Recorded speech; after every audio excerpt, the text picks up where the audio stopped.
ইসলাম শান্তির ধর্ম। নবীজি মানুষকে ভালোবেসে দাওয়াত দিতেন। আমাদের শান্তির ধর্ম ইসলামের ভাবমূর্তি ধ্বংস হওয়ার পেছনে আপনি কাদের দায়ী করেন? ইসলামের ভাবমূর্তি ধ্বংস করবার এই কাজটি অত্যন্ত সুচারুরূপে, অত্যন্ত সূক্ষ্মভাবে ইসলাম বিদ্বেষীরা এবং ভিন্ন ধর্মাবলম্বীরা, বিশেষ করে ইহুদি খ্রিস্টানরা, তারা আঞ্জাম দিচ্ছে। ফলে ইসলামের ভাবমূর্তি নষ্ট করার জন্য যে হীন ষড়যন্ত্র, এটাকে বাজেভাবে উপস্থাপন করার চেষ্টা, এটা পৃথিবীতে ইহুদিরা করেছে সবচেয়ে বেশি। ইসলামের মধ্যে সামগ্রিকতা আছে, এর মধ্যে কোমলতা আছে, আবার স্থান কাল পাত্রভেদে কঠোরতার কথাও বলা আছে। আপনার আমার প্রাণের নবী, তিনি মানুষকে ভালোবেসে দাওয়াত দিয়েছেন, কোমল ছিলেন। এর মানে এই না যে তিনি জিহাদ করেননি। অতএব ইসলামকে শুধুমাত্র এক পেশে হিসাবে উপস্থাপন করা এটা ভুল।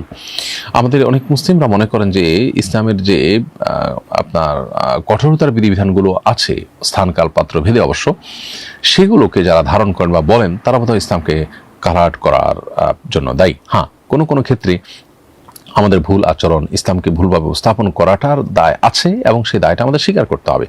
কিন্তু এর মানে এই না যে ইসলামকে শুধুমাত্র কোমল রূপ উপস্থাপন করলেই ঠিক আছে, আর কেউ যদি ইসলামের কঠোর দিকটাকে উল্লেখ করেন, আলোচনাও করেন, তাহলে তিনি ইসলামকে বদনাম করলেন। ইসলাম যতই আপনার কোমল রূপে আপনি উপস্থাপন করুন না কেন, আপনার ইসলাম বিদ্বেষী যারা আছে, মুসলিম বিদ্বেষী যারা আছে, ইহুদি যারা আছে এবং ইসলামের শত্রু যারা আছে, তারা কিন্তু সেটাকেও অ্যাকসেপ্ট করবে না। নবী করিম সাল্লাল্লাহু আলাইহি ওয়াসাল্লাম মক্কার জীবনে যখন দাওয়াত দিয়েছেন, তখন সব কোমল কথা বলেছেন, কোনো জিহাদ করেননি, কোনো প্রতিকার প্রতিরোধ কিছুই করেননি, সকল জুলুম বরং সহ্য করে চলে গেছেন। তারপর কি তাকে মক্কা থাকতে দেওয়া হয়েছে? হয়নি। অতএব যারা মনে করেন যে শুধু নরমাল কথা বললে বা কোমল থাকলেই ইসলাম পৃথিবীতে ভালো থাকবে, মুসলমানরা ভালো থাকবে, তারা ভুল ধারণার মধ্যে আছেন। আবার একই সাথে ইসলাম কঠোরতার ক্ষেত্রেও নীতিমালা দিয়েছে, কোথায় কতটুকু কঠোর হতে হবে একটি সামাজিক স্থিতিশীলতার জন্য,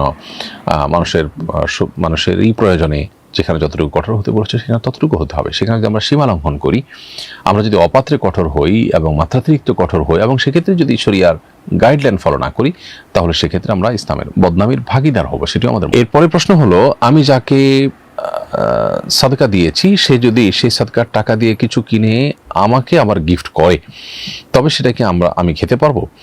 উত্তর হলো যে আপনি কাউকে সাদাকা দিয়েছেন, যাকাতের টাকা দিয়েছেন, এরপর তিনি সে টাকা গ্রহণ করে তার মতো করে কিছু কিনে বা কোনো কিছু তিনি এক্সচেঞ্জ করে যদি আপনাকে দেন, তাহলে সেটা আপনার জন্য গ্রহণ করা হারাম হবে না। নবী করিম সাল্লাল্লাহু আলাইহি ওয়াসাল্লামের জীবনে এরকম একটা ঘটনা ঘটেছে যে একজন গরিব মানুষ, তিনি কিছু যাকাতের খাবার, কিছু সাদাকার খাবার হাদিয়া পেয়েছেন। নবী সাল্লাল্লাহু আলাইহি ওয়াসাল্লাম সাদাকার খাবার খেতেন না, তার পরিবারের জন্য আল্লাহ সেটা হারাম করেছেন। তো তিনি সেটি রান্না করছেন, সে খাবার রান্না যখন করছেন, নবী সাল্লাল্লাহু আলাইহি ওয়াসাল্লাম রসিকতা করে বললেন যে তুমি এই খাবার থেকে আমাকে দিবে না বা আমাদের সঙ্গে শেয়ার করবে না? তখন তিনি বললেন যে এটা তো সাদাকার খাবার, আপনি তো সাদাকা খান না। তখন নবীজি বলেছেন যে লাকি সাদাকাতুন ওয়া লানা হাদিয়াতুন, এটি তোমার জন্য সাদাকা হতে পারে, কিন্তু তুমি গ্রহণ করবার পর আমাকে যখন দিবে সেটা গিফট হবে। অতএব কোনো ব্যক্তি সাদাকা বা যাকাত গ্রহণ করবার পর সেটা দিয়ে কোনো কিছু কিনে সেটা যদি আবার ওই দানকারীকে তিনি দেন, তাহলে সেটা তার জন্য হালাল হবে গ্রহণ করা।